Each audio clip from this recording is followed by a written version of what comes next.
Hey guys, Desolate Magic here, and I had given up on getting to the Diamond League after being one win away and then getting screwed over by the game 9 times. No, literally, I have been 1 win away from the Diamond League 9 times. So I just started dicking around in ranked with like obnoxious weird decks and fell all the way to tier 3 because, duh, it was way more fun. I mean, can't really say having fun in an arena is a bad thing.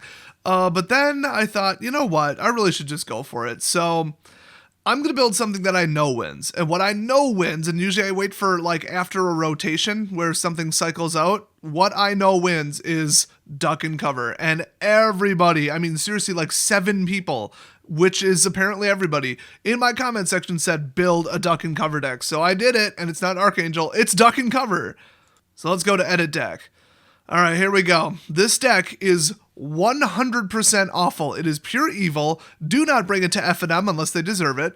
But if you play it on Arena, you will win. And this is way less dickish than Teferi mill out. Trust me. This is like actual blue-white. Okay, this is like, I'd say fair blue-white. That's maybe a little bit generous. But there's no extra turns. There's no nexus. There's no milling. There's no stall for one single win con. None of that crap, okay?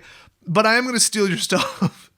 So, okay, if you're not familiar with the term duck and cover, the duck is a giant, almost always flying creature. So the most powerful flying creature that you can possibly get in either blue or whatever color you're splashing. So that's the duck. Get it? It flies. It's a duck.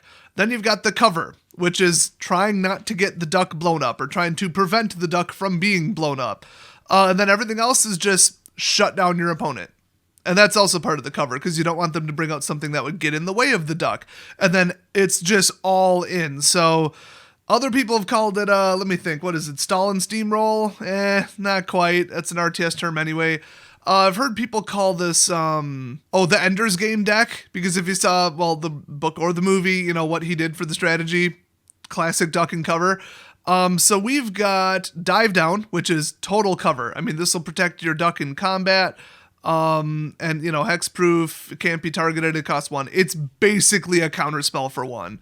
I'm considering putting 4 in. By the way, these numbers aren't quite right, but I have one. Let me think. Let's see, that would be, I think there's 6 in each rank. I think I've won 14 games and lost 2 with this, so that's in platinum ranked.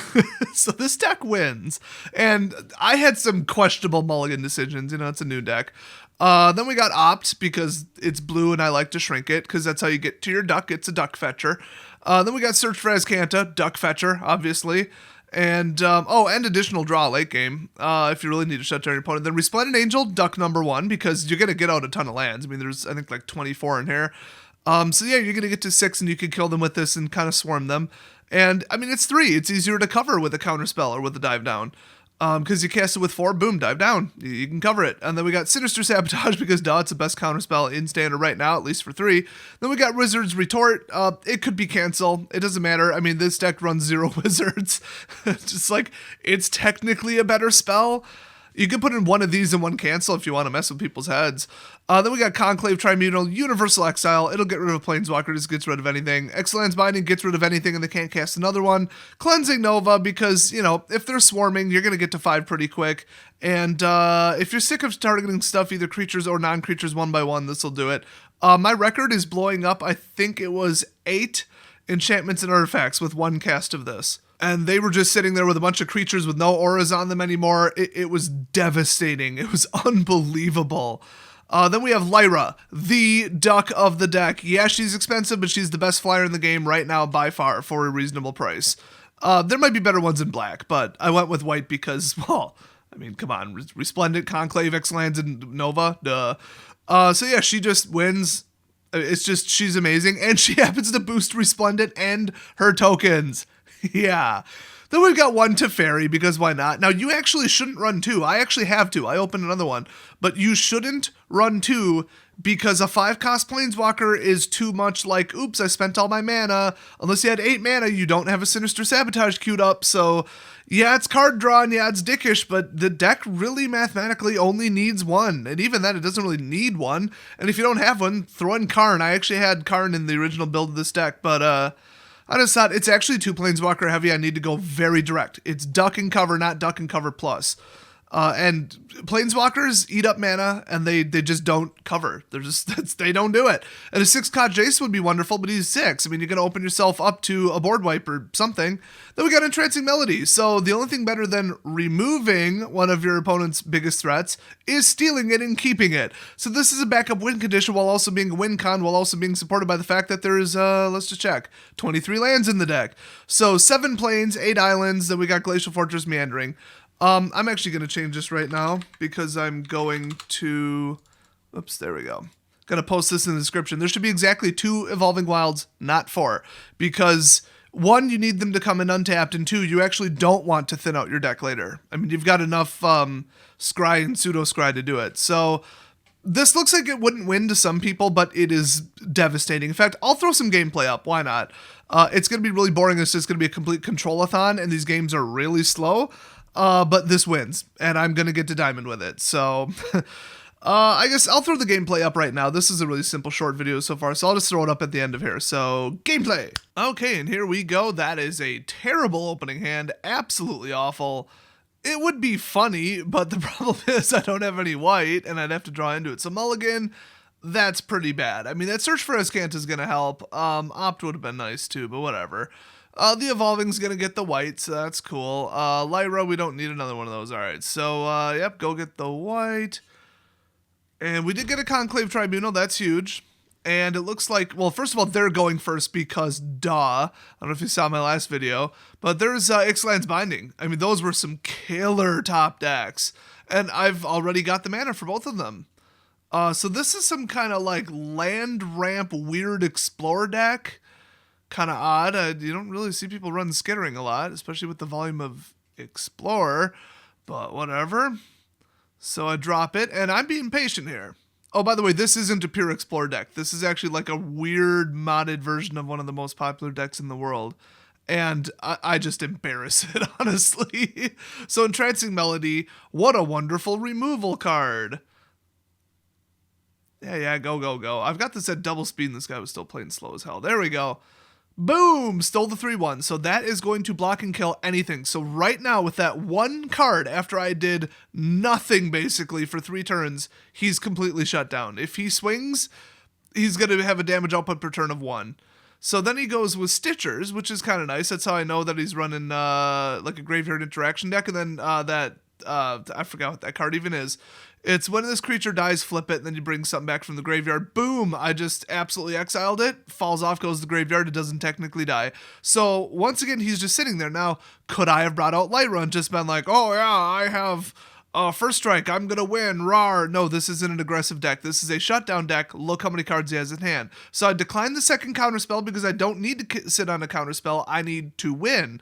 Or I need to shut down him winning, I should say. So there we go. Exiled Golgari Finebroker. His damage output per turn is now 1.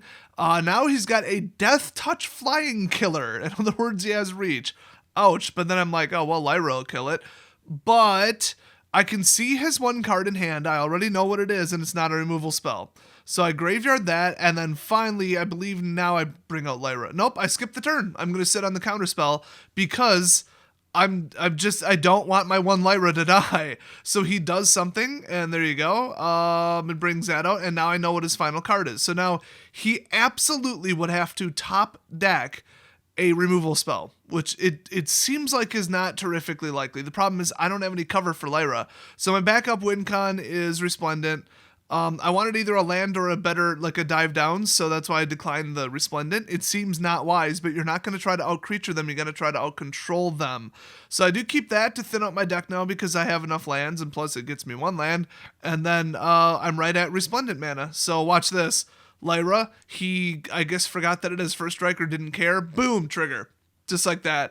And the game's over, basically. In fact, the game is actually over. He realizes it in 3, 2, 1, kaboom! I hope that audio is synchronized well. So this is one of those decks where the play decisions is tactical, mathematical. You got to pay attention to everything, the state of everything.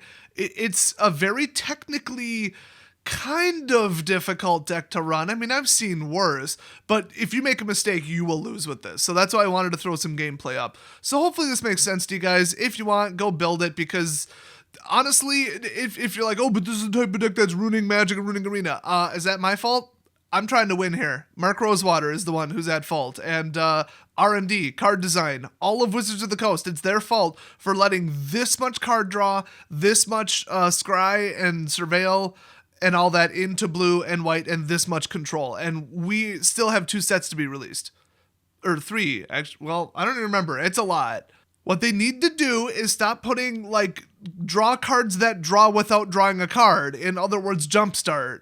Izzet is way too good, Teferi's way too good, but he was way too good before Jumpstart came out. So that was just a product of, oh, there's too many sets legal, and now boom, Jumpstart.